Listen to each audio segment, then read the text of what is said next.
नमस्कार जय जगन्नाथ मो नमिता आपण स्वागत करुच्ची एनआर नोट्स को। आज आम पढ़ा अवरोह पद्धति विषय आम प्रथम बहीटी आज बोधे बहीटा सरीजर आम हाथ लेखा नोट्स पढ़ा किसी व्यस्त हबार ना जेहेतु मूल बही पढ़ीदे आमको विषय गुड़िक बुझा पड़ आ नोट पढ़ला बेले कौन असुविधा हेनी से ही मूल बही मुझे पढ़ाऊँगी ना बाकी सब मुझे नोट बन रखी आराम से आम सबुतक यूनिट को कभर करवा। चलो देखा कौन रही अवरोह पद्धति जोटा कि डिडक्टिव मेथड कहुच्छी यार स्वरूप यार गुण और दोष को आम पढ़ा। अवरोह पद्धतिर स्वरूप फिक्चर ऑफ डिडक्टिव मेथड ठीक अच्छे। इंडक्टिव मेथड हूँ आरोह पद्धति आ डिडक्टिव मेथड हूँ कौन अवरोह पद्धति। प्रथम देसी एटा लक्ष्य कर कौन देसी ना देसी कौन देसी सूत्र बा संज्ञा होउची विक्षिप्त विषयर संक्षिप्तकार। सूत्र बा संज्ञा होउची ताले कौन विक्षिप्त जो विषयटा थिबो तार संक्षिप्तकार होउची सूत्र बा संज्ञा। ताहाको विश्लेषण करने दायित्व होउची कहार ना शिक्षक एवं विद्यार्थी उभयंकर सम परिमाण रही। ताहले एई जो सूत्रटी को व्याख्या करिवार दायित्वटा कहार शिक्षक एवं विद्यार्थी उभयंकर सम परिमाण रही।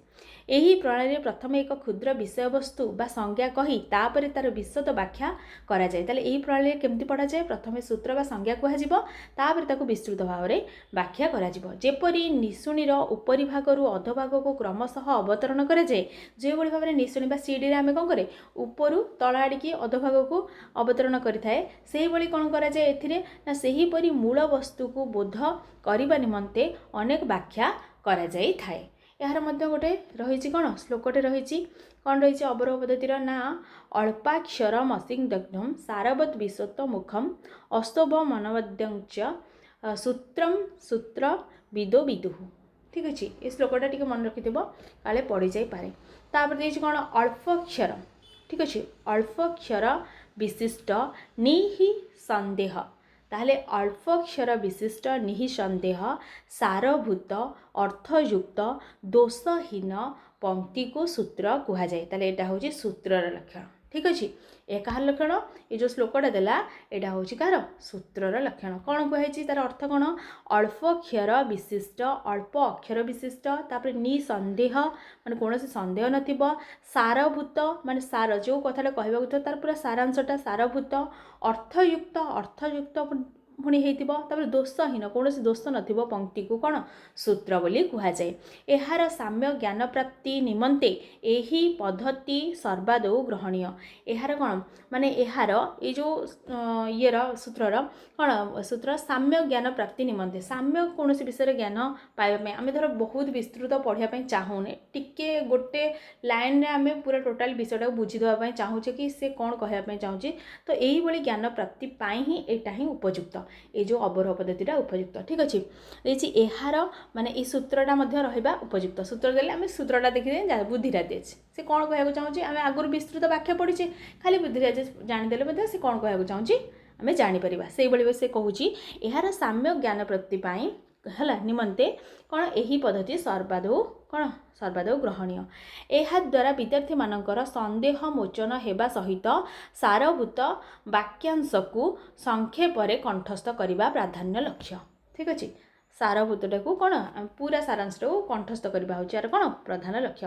ताले कौन कही यह द्वारा विद्यार्थी मानकर संदेह मोचन होगा सहित सारभूत वाक्यांश को संक्षेप कंठस्थ करने प्राधान्य लक्ष्य रही। कौन देती अकारांत स्त्रीलिंग प्रथम विभक्तिर बहुवचन रे आहा रहे उदाहरण स्वरूप बालिका बालिका बालिकाहा पत्रिका पत्रिकाहा मुद्रिका मुद्रिकाहा पुस्तिका पुस्तिकाहा। एही पद्धति द्वारा संज्ञार विश्लेषण करी उदाहरण माध्यम रे विद्यार्थी माननकु शिक्षादान करा जाए। तापर एही पद्धति रे सूत्र गुड़िक समुचित व्याख्या करबा ही प्रधान कौन उपजीव्य। तापर कौन देछि ना एही व्याख्या को मुख्यतः 6टी भागरे करा जायछि तार भागरे करा जायछि करा जाई पारे। कौन देछि ना देख माने फास्ट सूत्रटा को आम केमिति व्याख्या करबा ताहार गोटे फर्मुला अछि कौन 6टी भाग में विभक्त कराइछि केमिति आम व्याख्या करबा से कौन कहिछि ना एही व्याख्या को ये जो सूत्रर व्याख्याटी को मुख्यतः 6टी भाग में विभक्त करा जाई पारे। कौन कौन 6टी भाग में केमिति सूत्रटा को व्याख्या करिबो ना पदच्छेद पदार्थोक्ति विग्रह वाक्य योजना आक्षेपार्थ समाधान व्याख्यान षड्विध श्रुतम। ताले व्याख्यान होउछि केते प्रकारर छः प्रकार ठीक अच्छे ताहले यहाँ कौन अवरोह पद्धति रे सूत्र रही से सूत्र को व्याख्या करवा व्याख्यानटा केते प्रकार ना 6 प्रकार कौन कौन ना पदच्छेद पदार्थोक्ति विग्रह वाक्य योजना आक्षेपार्थ समाधानम व्याख्यानम षड्विधम स्मृतम ताहले संस्कृत भाषार व्याकरण वाक्यांश को व्याख्या निम्नलिखित मतरे माने करा जाई पारे एहिभଳି भाବରେ व्याख्यान करा जाई पारे व्याकरण रे ठीक अच्छे संस्कृत भाषार व्याकरण रे जो सूत्र गुड़ी रही ये 6टी भाग विभक्त करा जाई परिबो निम्न रे दिया जाई चलो गोटी गोटी कि आमे देखिबा बा बुझिबा कौन देछि फास्ट पदच्छेद पदच्छेद क्या कहे प्रत्येक पद को पृथक पृथक करवा प्रत्येक पद को जिते गोटे श्लोक थिबो ताको पृथक पृथक करवा गोटे सूत्रटे थिबो ताको प्रत्येक पद को कौन करवा पृथक पृथक करवा ठीक अच्छे तापर कौन देछि पदार्थोक्ति पदार्थोक्ति आम क्या कहबा ना प्रत्येक पदर अर्थ सहित वाक्यांश को बोध करवा ताले प्रत्येक पद को कौन करवा फास्ट पद को छेद करदेले तापर कौन करवा पद को अलग कर सारा पर प्रत्येक पदर अर्थ सहित तार वाक्यांश को बोध करवा प्रत्येक पदर अर्थ कौन तार वाक्यांश को कौन करवा वाक्यांश को बुझेवा तापर कौन देछि विग्रह विग्रह आम क्या कहबा विग्रह विग्रह अर्थ समास पदर व्यास वाक्य बा पदर व्युत्पत्ति करवा ताले समास पदर व्यास वाक्य जोटा कि विग्रह आम कहुए समास विग्रह तो समास पदर व्यास वाक्य बा पदर व्युत्पत्ति करवा होची कौन विग्रह तापर कौन देछि आक्षेपार्थ तापर कौन देला आक्षेपार्थ ताले आक्षेपार्थ आम क्या कहबा ना सूत्र रे नथिबा अर्थ को विषय प्रसंग रे बचार करवा बचार करवा ये जो सूत्र रे नथिबा अर्थ को जो थे सूत्र रे से अर्थटा नथिबो अर्थ को विषय प्रसंग से विषय प्रसंग जेहेतु आवश्यकता पड़ी से कौन करवा उच्चारण करवा होची कौन आक्षेपार्थ तापर समाधान कौन समाधान होची प्रत्येक सूत्र वाक्यांश को अर्थ संगति वशतः प्रसंग युक्त करवा ताले प्रत्येक सूत्र वाक्यांश को अर्थ संगति वशतः प्रसंग युक्त करवा होची कौन समाधान ठीक अच्छे तापर आम देखा उपयुक्त 6टी मध्यरु आवश्यकता अनुसार एक बा एकाधिक व्याख्या को ताले कौन देछि उपयुक्त 6टी मध्यरु आवश्यकता अनुसार एक बा एकाधिक व्याख्या को ग्रहण करा जाई पारे ठीक अच्छे एहीपरी संदिग्ध स्थल एहीपरी कौन संदिग्ध स्थल रे पूर्णार्थ प्रकाश क्षेत्र रे 6टी जाक प्रणाली को ग्रहण करा जाय विद्यार्थी मानको विशद भावे बुझा जाय थाए ठीक अच्छे बुझा जाय थाए एही प्रणाली ही सूत्र को ये 6टी भाग रे पिला मानको कौन करा जाय थाए सूत्रटी को बा श्लोकटी को मध्य बुझा जाय थाए तापर कौन देछि अवरोह प्रणाली रो गुण अवरोह प्रणाली गुण ठीक अच्छे अवरोह प्रणाली साधारणतः देख तुम मैंने यहाँ सूत्र बोली ही धरब कारण श्लोक बोली धरबनी कारण श्लोक तो अलग भाव में माने कर्ता क्रिया कर्म देकी बुझा जाए किंतु आम पढ़ा अन्य व्यक्तिगत पद्धति तापर आम एबे कौन यहाँ ही सूत्र को लेकिन ठीक अच्छे सूत्र को साधारणतः भाव में बुझाइक हेले तार 6टी माने कौन व्याख्या करने वाक्यांश को 6टी निम्नलिखित 6टी प्रकार करा जाई पारे जोटा कि पदच्छेद पदार्थोक्ति विग्रह वाक्य योजना सेटा सब केमती कौन क्या पदच्छेद कहुए क्या पदार्थोक्ति कहुए क्या विग्रह कहुए क्या आक्षेपार्थ कहुए क्या समाधान कहुए सेटा मन रखिब तापर आसीगला कौन ना यही अवरोह प्रणाली कौन गुण गुड़िक देखा मेरिट्स ऑफ डिडक्टिव मेथड देखा चलो कौन देछि फास्ट ना फास्ट देछि शिक्षकों शिक्षादान करिबारे एहा सुगम सुविधाजनक ताले शिक्षक पढ़ेबारे सुविधा सूत्र कहीदेले तापर व्याख्या करदेले काम सैला बहुत उदाहरण खोजी खाजी करिबारे सेटा टिके विलंब होता है कष्टकर होता है किंतु शिक्षकों शिक्षादान करिबारे जो शिक्षादानटा करिबारे एहा सुगम एवं सुविधाजनक एहा अधिक समय सापेक्ष होई नथिबारु समय अनुसार कौन पाठ्यवस्तु समाप्त हुए जेहेतु अधिक समय लगे ये पाठ्यवस्तु कौन समय अनुसार समाप्त हो जाए तापर देखिए विषय गुड़िक सूक्ष्म आकार थिबारु शिक्षक ताकू सहजरे व्याख्या करिपारंती एवं विद्यार्थी मानक मनरे कौन जिज्ञासार कौतूहल सृष्टि हुए ठीक अच्छे तापर देखिए मेधावी छात्र माने यही पद्धति को विशेषतः आग्रह बा आहरण करती कहीं अଯଥାରେ समय नष्ट हेनी बहुत गुड़े कारण से बहुत जो सूत्र जानीदे व्याख्या जानीदे सूत्र बुझीदे से उदाहरण निजे क्रिएट करदे बहुत तो बहुत उदाहरण दे बुझेला बेलू समय जे तो से मेधावी छात्र मैंने यही पद्धति को कौन विशेषतः आहरण कौन करती तापर देखिए कौन आरोह प्रणाली दोष ताले कौन करवा डिमेरिट्स ऑफ डिडक्टिव मेथड ताको आमे देखिबा ठीक अच्छे चलो देखिबा कौन देछि ना देछि प्रथमे ज्ञातव्य वस्तुर प्रथमे कौन करा जिवो ना ज्ञातव्य वस्तुर प्रथमे ज्ञातव्य वस्तुर उपस्थापन शिक्षकों द्वारा संपादन करा जाउथिबारु समस्त विद्यार्थीଙ୍କ मनरे व्याख्यान श्रवण करने को कौतूहल रहे ना जेहेतु से सूत्रटी को जानीदेले एवं से निजे उदाहरण क्रिएट करदेवे तो आउ से उदाहरण शुणापी मन में कौन आग्रह रुए ना। तो प्रथमे ज्ञातव्य वस्तुर उपस्थापना शिक्षकों द्वारा संपादन करा जाउथिबारु समस्त विद्यार्थी मनरे व्याख्यान श्रवण करने कौतूहल रहे ना जेहेतु सूत्रटा फास्ट जानी देइचंती सूत्र अर्थ बुझीगला व्याख्यान कौन पाई से शुणवे तो कौतूहल रुहे ना। तार सूत्रावली को कंठस्थ करने फल छात्रों मानसिक चाप वृद्धि पाए सूत्र गुड़िक मुखस्थ करा बहुत कष्टकर से कौन हम छात्रों मानसिक चाप वृद्धि पाइब। तापर कौन देछि ज्ञातरु अज्ञात न होई अज्ञातरु ज्ञात विधि अनुसृत जोगु यह एक अमन वैज्ञानिक ज्ञातरु अज्ञात हेले कौन पिलाटी जानी जो जिनसर अजना जिनस को नब ठीक अच्छे अजना जिनस पूरा सूत्र को से किसी बुझीपारनी से अजना जिनसर पुणी जना उदाहरण गुड़िक आण तो सेटा कौन हो ज्ञातरु अज्ञात न होइकिरी कौन हुए ना अज्ञातरु ज्ञात विधि अनुसृत जोगु यह अमन वैज्ञानिक बोली कहुए ठीक अच्छे। तापर आसला आमर कौन अन्वय पद्धति एगुटा सरीगले आमर हुए तो ये बही रे जहाँ थी इंपोर्टेंट से सरीज कारण आउ जो यूनिट 3 ये बही रे एते बाग कर देनी आम नोट रू ही पढ़ा। तापर देखिबा अन्वय पद्धति चलो देखिबा अन्वय पद्धति कौन ना प्रोज ऑर्डर मेथड ठीक अच्छे ताको इंग्राजी कौन प्रोज ऑर्डर मेथड अन्वय पद्धतिर स्वरूप पढ़ा तापर दंडान्वय खंडान्वय ताले अन्वय पद्धति को केते भाग व्यक्त कराई दुई भाग में गोटे हूँ दंडान्वय आ गोटे हूँ खंडान्वय ठीक अच्छे। चलो देखिबा अन्वय पद्धति फास्ट अन्वय पद्धति विषय जानिबा अन्वय पद्धतिर स्वरूप पिक्चर ऑफ कौन प्रोज ऑर्डर मेथड संस्कृत भाषार कविता कृति पद संयोजना को श्लोक कहुए ताले श्लोक क्या कहुए ना संस्कृत भाषार कविता कृति पद संयोजना को श्लोक कहुए।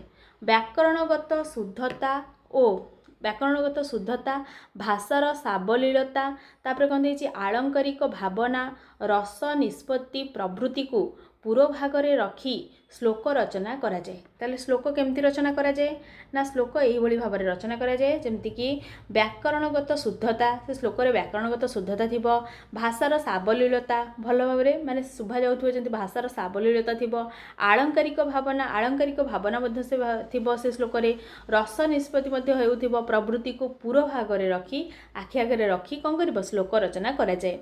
संधि समासादि विषयक ज्ञान साम्यक भावे विचार को नेबा सहित वर्ण गुड़िकर ह्रस्व दीर्घ विचार उपरे विशेष भावे कौन गुरुत्व आरोप करा जाए। ताले कौन आहुरी मध्य कहा उपरे गुरुत्व आरोप करा जाए ना करा जाए संधि समासादि विषय ज्ञान साम्यक भावे विचार को नेबा सहित ता सहित कौन करा जाए ना वर्ण गुड़िकर ह्रस्व दीर्घ विचार उपरे विशेष भावे गुरुत्व आरोप करा जाए किंतु प्रत्येक श्लोकर प्रांत वर्णर कौन साम्य को लक्ष्य करा जाए नाही। ताले कौन होइछि किंतु प्रत्येक श्लोकर कौन प्रांत वर्णर साम्य को कौन लक्ष्य करा जाए नाही बरं पदलालित और जमकादि संयोजना उपरे अधिक ध्यान दिया जाए ठीक अच्छे अधिक ध्यान दिया जाए। प्रत्येक श्लोक रे 4टी पाद थाए केतोटी पाद प्रत्येक श्लोक रे 4टी छंद अनुसार वर्ण गुड़िकर संख्या निरूपण करा जाए छंद अनुसार ही वर्ण गुड़िकर कौन संख्या निरूपण करा जाए पद गुड़िकर सज्जा उपरे आदौ विचार करा जाए नाही ठीक अच्छे।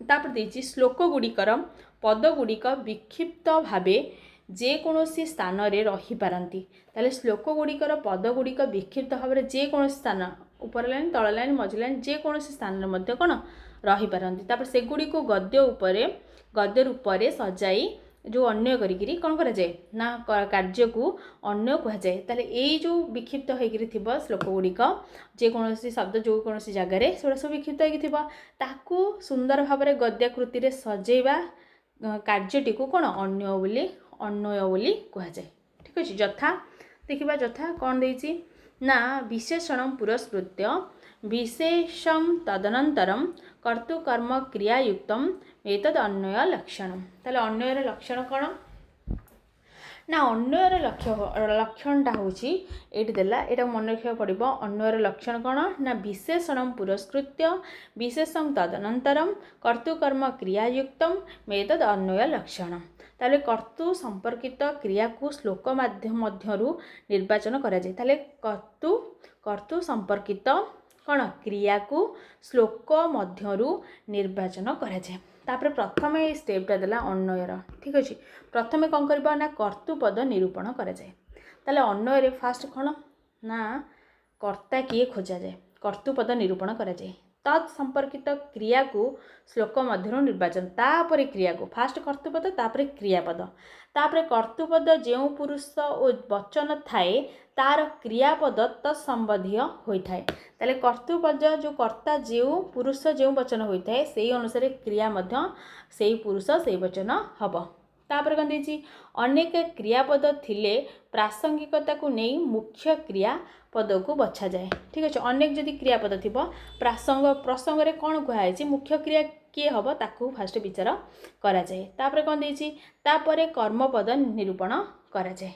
ଠିକ୍ ଅଛି, ତାପରେ କର୍ମପଦ ନିରୂପଣ କରାଯାଏ। ତାହେଲେ ଫାଷ୍ଟ କର୍ତ୍ତୃପଦ, ତାପରେ କର୍ତ୍ତା ଅନୁସାରେ କ୍ରିୟା, ତାପରେ କର୍ତ୍ତା ଅନୁସାରେ ମାନେ କି ଯେମିତିକି ପୁରୁଷ ବଚନ ରହିଥିବ ସେଇ ଅନୁସାରେ କ୍ରିୟାର ମଧ୍ୟ ପୁରୁଷ ବଚନ।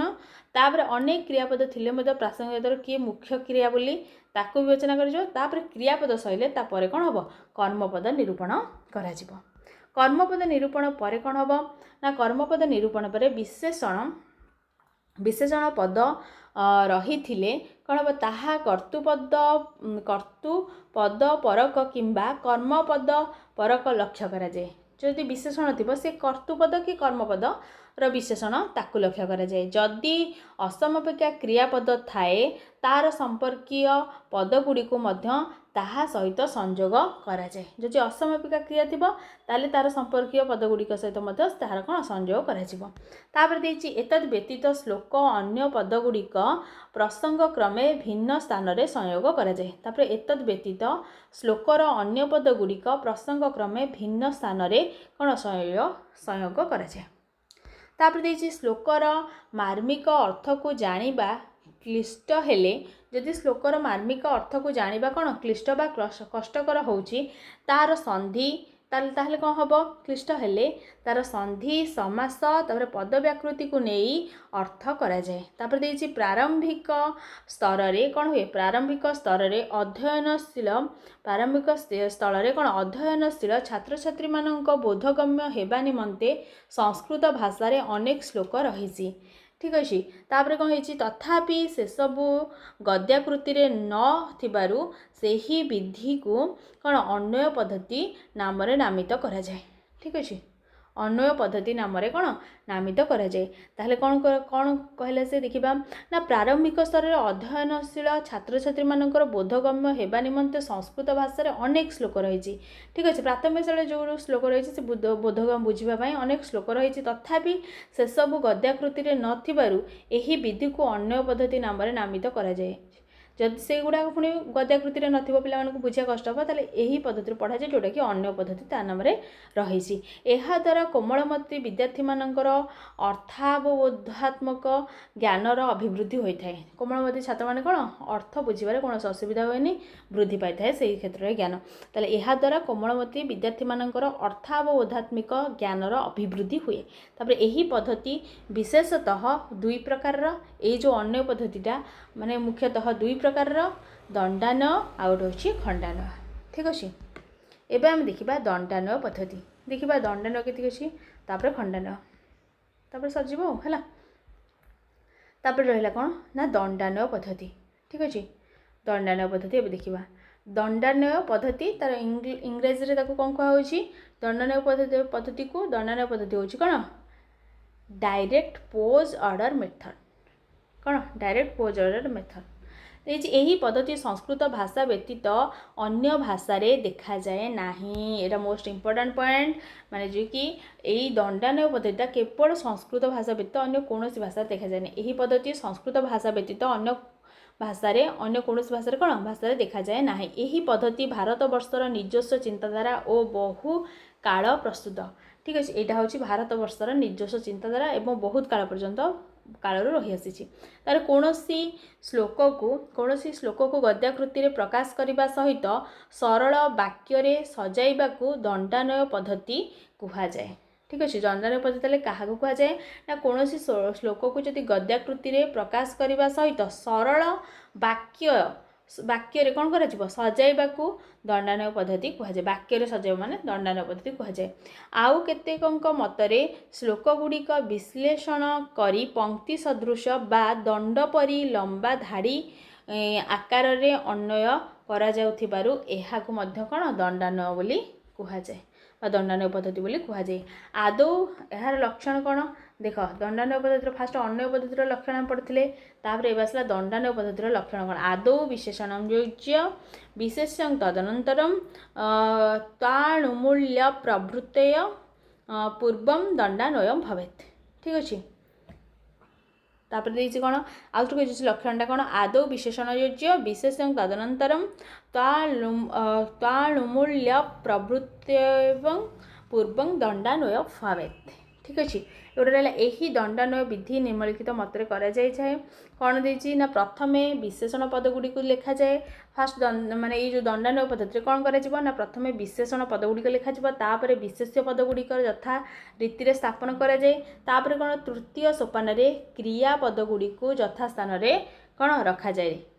तापर चतुर्थ रे कौन करा ना चतुर्थ पर्याय त्वाच जोटा कि ल्यप तापर देछि कौन णुल इत्यादि प्रत्यय जोगरे सृष्टि होइतिबा असमापिका क्रिया संयोगरे कौन वाक्यांश गुड़ी को यथा स्थान रे कौन संयुक्त करा जाए।